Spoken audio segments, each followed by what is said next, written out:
Build 42.4 Unstable is out, and it is yet another huge patch. I'm going to cover the bits I think are important.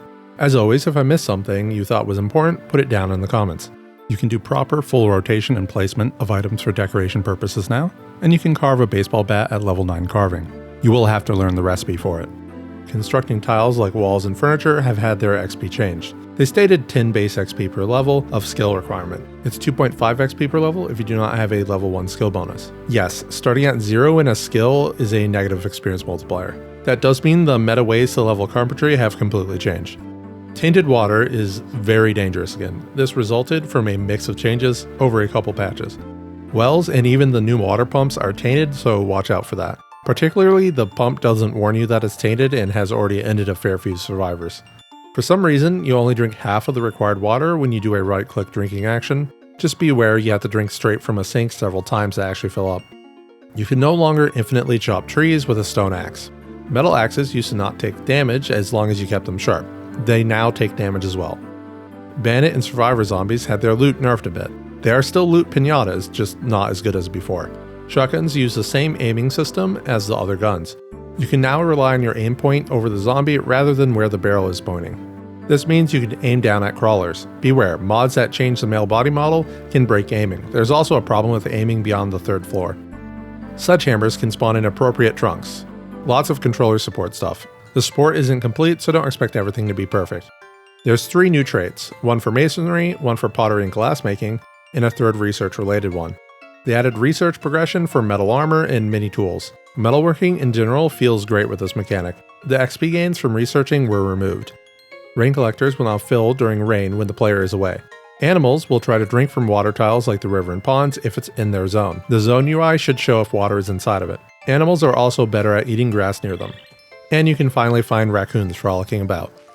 You can make firewood now. It burns longer than other wood items by weight to make sure it's worth making. The campfire's capacity was increased so you can fit buckets of water inside it. A flint saw was added for early progression. It doesn't do all the things a normal saw can do, you still want a proper one. There's lots of foraging additions, almost all good, including some new foraging biomes. They can even stack with each other. To highlight a major progression change, you can now forge bones, which will help with early game primitive runs when those are possible. With the amount of change to the system, I'd expect bugs and other unintended consequences. Dogbane may have become unintentionally rare, for example. Looted buildings are more obvious and rebalanced. More doors and windows will be open or broken. Some corpses and trash can spawn outside right next to the building to allow you to identify them from a distance. Sometimes a bandit or survivor corpse will spawn, which will act as a nice loot pinata in an otherwise barren building. The deeper a basement goes, the less looted it will be. Buildings with more than 50 rooms cannot become looted by default. Maximum looting now occurs at 90 days instead of 56, giving you more time to loot if you don't change the setting yourself.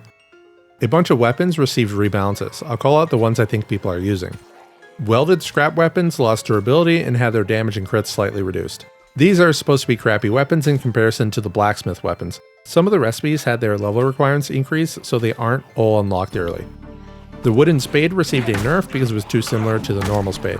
Its lower than usual weight remains, which still makes it an acceptable early game weapon, if a little weak. Bone clubs were rebalanced. Of import, the animal bone went from 0.7 to 1.5 weight to match its main crafting option.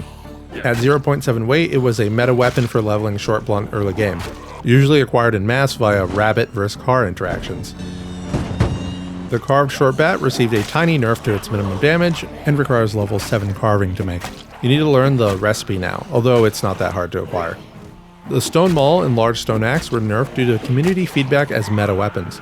I'll point out that they were only useful as weapons in the early game due to their high damage. Once you get some levels under your belt, the significant stamina usage slows you down rather than helping.